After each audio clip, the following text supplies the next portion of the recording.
परिचय इच्छा बिना किसी कार्यक्रम हुए ना चलित वर्ष भुवन में शांति श्रृंखला सहित ये कार्यक्रम समाप्त कर सभापति प्रिय नगरपाल शुभेन्दु बाबू आपण समस्त जो मैंने मंच अच्छा समस्त सहयोग मो सम्मुखें बसता मोर प्रिय माँ भौणी मैंने भाई मैंने बंधु मैंने कीर्तन मंडली समस्त सहयोग भुवन में अति आनंद सह ये रथयात्रा पालन हो समस्त धन्यवाद देवी कृतज्ञता ज्ञापन करेंगे आम अंचल ये रथयात्रा जोटा कि सारा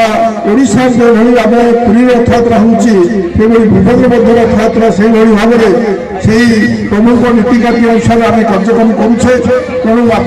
समस्त धन्यवाद देवी विशेष भाव में मो प्रमुख निकट प्रार्थना करी आप समस्ते भल रुहतु सुस्थ रुहतु भुवन विकास हो आम समस्त सहयोग कामना कर वक्तव्य शेष कर। जय हिंद।